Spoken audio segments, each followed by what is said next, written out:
देवरी दबंग के खिलाड़ी ध्यान देंगे, जितनी जल्दी हो अपनी किटअप के साथ में मैदान पर अपनी उपस्थिति प्रदान करे, क्योंकि आपसे विपक्षी टीम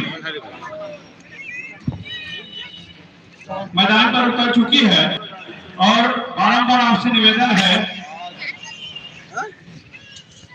देवरी दबंग के खिलाड़ी ध्यान देंगे, उनके कोच मैनेजर देवरी दबंग के कोच मैनेजर ध्यान देंगे, जितनी जल्दी हो सके टीम को मैदान पर उतारने की महान कृपा करे।